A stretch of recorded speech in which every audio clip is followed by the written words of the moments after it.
የኃይል ሚዛን ሽግግር ከመተማ እስከ እንጦጦ።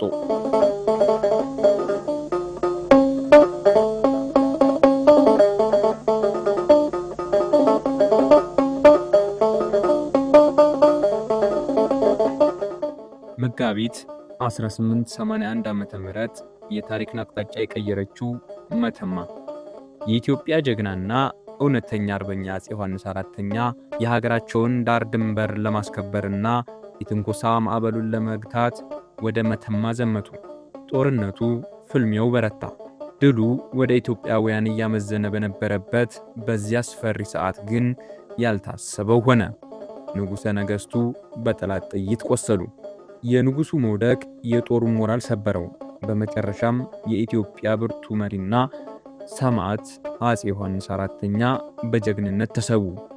ንጉሱ ከመሞታቸው በፊት በደማቸው ላይ ሆነው ልጃቸውን ራስ መንገሻ ዮሐንስን አልጋ ወራሽ አድርገው ቢሰይሙም ሀገሪቱ ግን በታሪኳ አይተው ወደማታውቀው ታላቅ የፖለቲካና የኃይል ክፍተት ውስጥ ገባች።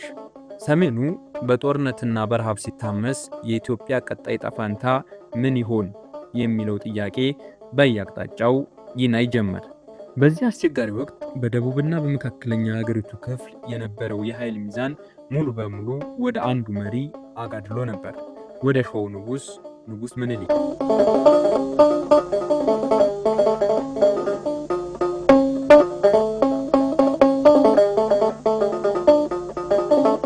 ምኒልክ ገና የ21 ዓመት ወጣት ሳሉ ከመቅደላ አምልጠው ሸዋ ከገቡበት ጊዜ ጀምሮ ለትልቅ ዓላማ ራሳቸውን እያዘጋጁ ነበር።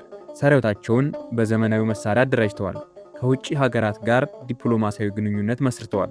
እንዲሁም በደቡብና በምስራቅ የሀገሪቱን ግዛቶች በማስፋፋት ረገድ ትልቅ ስኬትን ተቀዳጅተዋል። የአፄ ዮሐንስን መርዶ የሰሙት ንጉሥ ምኒልክ ሀገሪቱ ወደ እርስ በእርስ ጦርነትና መከፋፈል እንዳትገባ ፈጣን ፖለቲካዊ እርምጃዎችን መውሰድ ጀመሩ።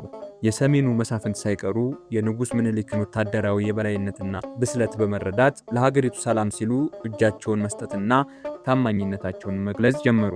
አልጋ ወራሹ ራስ መንገሻም ቢሆን በወቅቱ የነበረውን ተጨባጭ የኃይል ሚዛን በመገንዘብ የንጉሥ ምኒልክን የበላይነት ለመቀበል ተገደደ።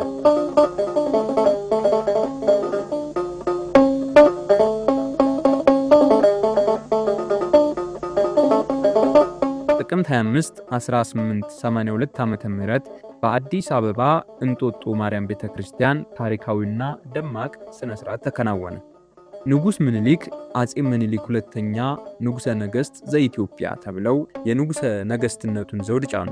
ባለቤታቸው እቴጌ ጣይቱ ቡጡልም በተመሳሳይ ዕለት እቴጌ ተብለው ዘውድ ደፉ።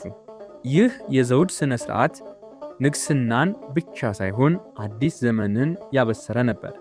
አፄ ምኒልክ ስልጣኑን እንደጨበጡ ዋና ከተማቸውን ከእንጦጦ ተራራ ወደ እምብርትዋ አዲስ አበባ ወርደው መሰረቱ። ስልክ፣ ፖስታ፣ ባቡር፣ ትምህርት ቤት፣ ሆስፒታል እና የመሳሰሉትን በማስጀመር ሀገሪቱን ወደ ዘመናዊነት የሚያሸጋግሩ መዋቅሮችን መዘርጋት ጀመሩ። ከአፄ ዮሐንስ አራተኛ ድንገተኛ ሞትና ከታላቁ ሐዘን በኋላ ኢትዮጵያ በአፄ ምኒልክ መሪነት አንድነቷን አጠናከረች።